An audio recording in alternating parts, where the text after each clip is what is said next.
People in South Africa were genuinely shocked today because the parliament had to stop. This happened after an argument between Gayton McKenzie from the Patriotic Alliance and President Cyril Ramaphosa. They were supposed to talk about the budget. Things got out of hand extremely fast. The meeting turned into one of the shocking things that has happened in Parliament in a long time, of people talking and listening to each other. Everything became chaotic and people were not calm.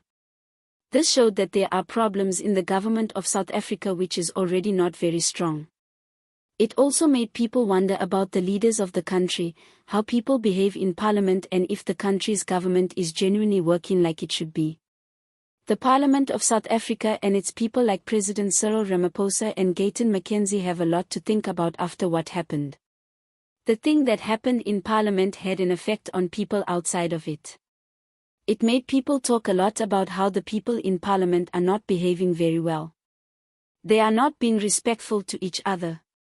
It seems like the people in charge are having a hard time keeping control. This is happening at a time when South Africa is going through a lot of things. The problem started when McKenzie got up to talk during the budget discussion. McKenzie is known for saying what is on his mind and not being afraid to upset people. He started talking and immediately began criticizing the president and the people who work for him. McKenzie gave a speech that was very angry and personal. He said Ramaphosa was a coward. He said Ramaphosa helps corruption and cannot make decisions for regular people in South Africa. What McKenzie said was very clear and loud in the room. He said the president is not strong. He said the president likes people who are corrupt and does not care about people who are hungry. McKenzie also said that South Africa is not out of money, but it is broken because Ramaphosa does not speak up. The African National Congress MPs got very upset when they heard this. They yelled at McKenzie to try to stop people from hearing what he was saying. The speaker kept telling everyone to calm down. The room just got louder and louder. People were getting genuinely angry. Things were starting to get out of hand. The situation in the chamber was getting worse by the minute. The speaker was trying to restore order. The chamber was becoming more and more hostile. The argument got genuinely bad when Ramaphosa stood up to talk. He was clearly upset and not his usual calm self.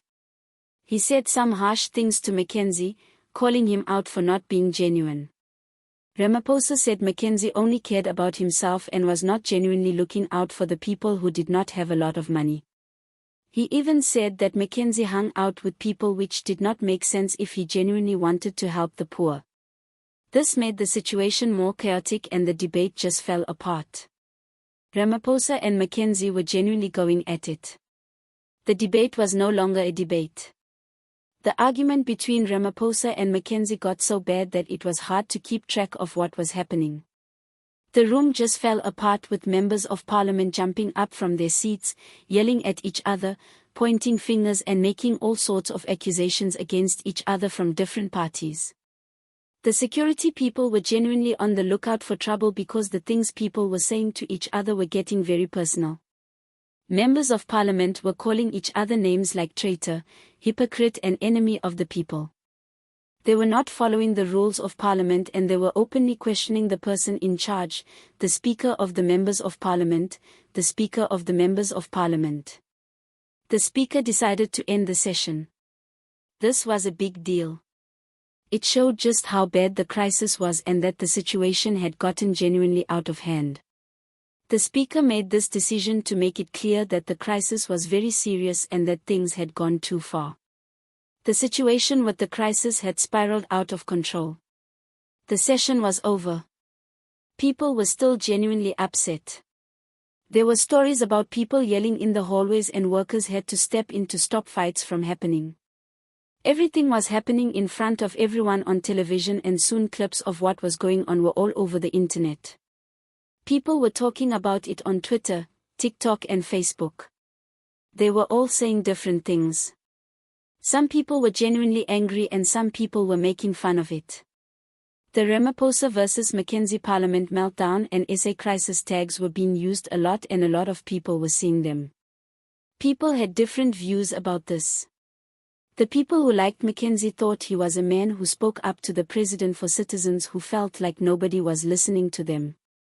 A lot of people liked that McKenzie was not afraid to confront the president because they thought it was necessary to get something done in a system that was not working well. They thought the system was out of touch with what was going on. On the other hand, the people who supported Ramaphosa did not like McKenzie's behavior at all. They thought he was being reckless and just trying to get attention for himself. They said McKenzie was hurting the reputation of the parliament and making a joke out of the process. The people in charge said that what he was doing took away from the work of running the country. This was a terrible time for that to happen because the country genuinely needed good leadership. The country needed people to focus on the important things, and his actions were not helping with that. His actions were a problem because the country was already struggling and it could not afford to have people distracted from the work that needed to be done. People who study politics are genuinely worried about what happened. They think it shows that there are problems with the system. Fico Malula, a known commentator, said that what is going on shows that the leaders of South Africa are not doing a good job. She said that the way the government is set up is not working well. The economy is doing badly and people are getting very upset. Fico Malula warned that if something is not done to fix these problems, we will see more fights like this. This could make people lose faith in the government and the country's political system. Fico thinks that the political leadership of South Africa needs to do something to stop this from happening. The political leadership of South Africa has to find a way to make things better. The opposition parties did not waste any time to react. The Democratic Alliance and economic freedom fighters want an investigation into what McKenzie and Ramaphosa did. The economic freedom fighters think the president should have kept his cool under pressure. The Democratic Alliance says McKenzie's strong words are making it hard for the government to work properly.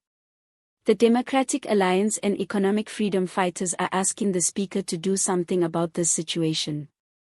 They want the speaker to take action against McKenzie and Ramaphosa so that things can get back to normal in the parliament and people can follow the rules again. The big fight that happened is not just about what we saw. It shows that people are losing faith in the politicians of South Africa. People think that the politicians are more interested in fighting with each other than in solving the problems that South Africa is facing. When the politicians get together to talk about issues, they are not being very nice to each other. This is making people in South Africa very frustrated and angry. The people who are struggling with not having enough money, not having jobs and not having basic things like water and electricity. The problems in South Africa, like South African politics, are affecting people's daily lives. South African politics is causing a lot of stress for people in South Africa. For people in South Africa who are watching this at home, it was genuinely sad to see the people they elected yelling mean things at each other. This made people think that leaders care more about arguing and looking good than solving problems. People on social media were very upset and said they want jobs, food, and to feel safe, not to see people fighting with each other. Advocacy groups that care about people and making sure the government follows the rules also spoke up. They told the parliament to be respectful, take responsibility for what they do and have discussions about important issues. They said if people keep behaving like this, it will make people disagree with each other more and they will trust the government less. South Africans want to see their leaders working together to find solutions to the problems that affect them every day, like jobs and food, rather than just fighting with each other. The dust is settling after a chaotic time in Parliament. This was one of the worst sessions in a long time. Now the country has to think about what this means for its future. People are asking if this is the beginning of a time when politicians always fight and nothing gets done. Maybe this will be a warning to leaders to start acting with respect and focus on doing their jobs. The nation is wondering what will happen to its politics. Will the politicians start working together or will they keep fighting? The future of politics in the country is uncertain. Politics is a significant deal and people want to know what is going to happen next.